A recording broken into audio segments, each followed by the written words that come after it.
अब जरा यहां पर देखिए, खाड़ी के देशों को आईआरजीसी की विनाशक धमकी। जरा ये खबर भी देख लीजिए, खाड़ी के देशों को आईआरजीसी की तरफ से ये सख्त धमकी। अमेरिका को एयर स्पेस दिया तो ईरान फिर से हमला करेगा, ऑयल फैसिलिटीज को पूरी तरह तबाह कर देगा ईरान। ईरान ने कहा, IRGC air space force commander की ये वार्निंग आई है कि अगर इस बार तुमने अमेरिका की मदद की और अपनी जमीन का इस्तेमाल करने दिया हमारी जमीन पर हमला करने के लिए, तो जीसीसी से जुड़े हुए जितने देश हैं वो इसकी आंच महसूस करेंगे।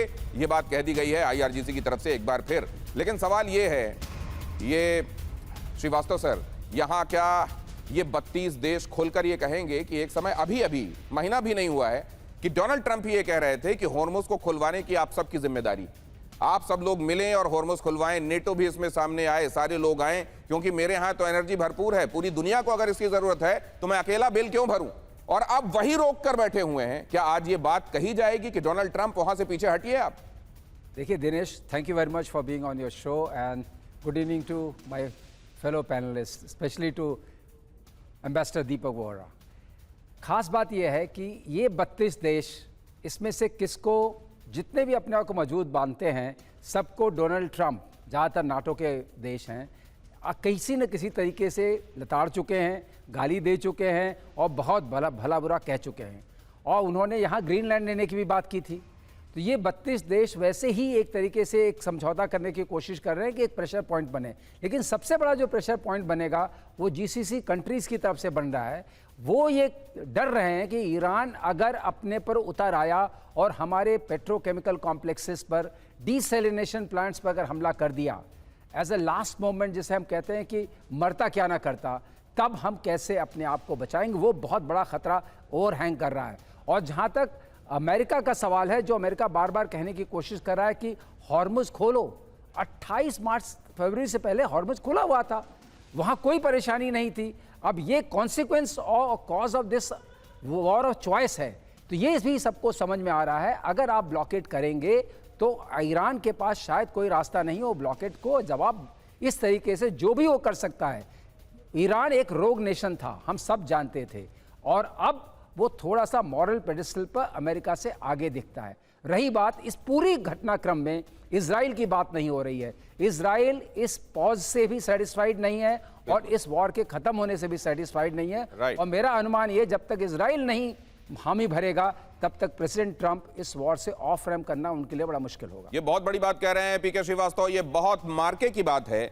ये असल में जब अमेरिका इजराइल, अमेरिका ईरान लोग बात कर रहे हैं तो इजराइल को भूल जाते हैं। एक्चुअली चाबी जो है, रिमोट जो है पूरे मामले की, वो है इजराइल के पास।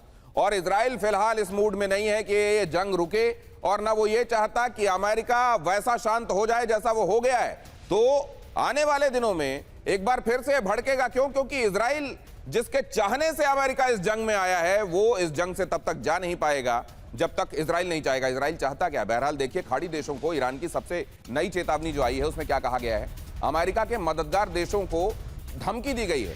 सऊदी अरब, कुवैत, कतर और बहरीन को यह धमकी दी गई है, अगर यूनाइटेड स्टेट्स की मदद की तो तेल उत्पादन बंद कर दिया जाएगा तुम्हारा।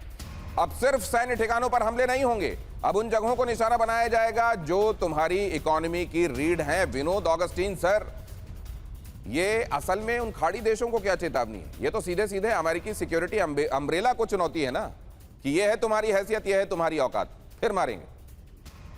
देखिए, दो चीजें हैं दिनेश जी इसमें। सबसे पहला जो है, जो नुकसान, मैं किसी मेरे जो मित्र हैं कतर में, बड़े ठीक ठाक पोजीशन में, उनसे मेरी बात हो रही थी। तो कतर का और बाकी खाड़ी देशों का भी ये कहना है कि देखिए, बेगाने शादी में अब्दुल्ला क्यों दीवाना हुआ। हमारी जो नुकसान हुई दिनेश जी, उसकी भरपाई कौन करेगा? क्योंकि ना हमने ईरान पे अटैक किया, ना हमने सिर्फ आपको जगह दी, वो भी कुवैत जो वॉर हुआ उसके बाद आपको जगह दी जिसकी वजह से हम थुके गए, और उसके खिलाफ आप कुछ नहीं कर रहे हैं। और हमारी जो नुकसान हुआ है, हमारा जो इकोनॉमिक नुकसान हुआ है, इंफ्रास्ट्रक्चर नुकसान हुआ है, उसकी भरपाई कौन करेगा? ये बहुत ही महत्वपूर्ण सवाल है दिनेश जी, क्योंकि ये दो पड़ोसियों के घर में लड़ाई हो रही है और विनोद मेरे अगस्तीन घर सर। में आकर के किसी ने मेरा नुकसान कर दिया तो उसका भरपाई कौन करेगा? विनोद अगस्तीन पहला सर, मुझे सवाल लगता है यहाँ और अब्दुल्ला दूसरा, दीवाना नहीं है सर। अब्दुल्ला ने वेन्यू दिया सर। अब्दुल्ला ने उस शादी के लिए, ये बेगानी शादी जो हो रही थी उसके लिए उसने वेन्यू दिया, उसी ने बारात घर दिया कि यहां और शादी कर लो, इसीलिए ये हुआ। अब वो देख ले कि इसमें लड़का वाले लड़की वाले कौन हैं जो दे पाने की स्थिति में है, जो पैसे दे सकते हैं नुकसान की। और मुझको लगता है वो केवल अमेरिका दे सकता है। ईरान बोलेगा कौन, मैं, मुझसे मांग रहे हो। तो अगर ये हो रहा है तो एक तो इसको मुखर होकर आवाज देनी चाहिए कि हमारा जो नुकसान हुआ उसकी भरपाई हो, और भरपाई वो करे जिसको हमने एयरबेस के लिए और तमाम बेसेस बनाने के लिए यहां जगह दी थी, क्योंकि जगह हमने दी। समझा था कि हमको सिक्योरिटी देंगे। बिल्कुल, और दे नहीं रहे हैं ये। और दूसरा सबसे महत्वपूर्ण बात ये है, अगला जो अटैक आएगा वो ये कह रहे, कतर तो बिल्कुल आई थिंक अड़ा हुआ है इस बात से कि मेरे सरजमी से कोई अटैक नहीं करेंगे आप, क्योंकि हो गया मेरा, क्योंकि इसके बाद मैं एकदम कोलैप्स कर जाऊंगा। यही हालत यूएई का है, यही हालत कुवैत का भी है। तो अभी बचा सिर्फ सऊदी अरेबिया, वहां से शायद अटैक हो। बट ऑफ रैम्प की जो आपने बात की, मेरा ये सोर्सेस ये कह रहा है 20 साल मिलने वाला है ईरान को। दिनेश जी लिखित में ले लीजिए, जो 20 इयर्स इनको मिलने वाला है कि आप 20 साल में अपना जो न्यूक्लियर जो भी लेखा जोखा है हमारे को थमा दीजिए। 20 साल? 20 साल कौन जिया? ना आप, ना मैं, ना ट्रंप।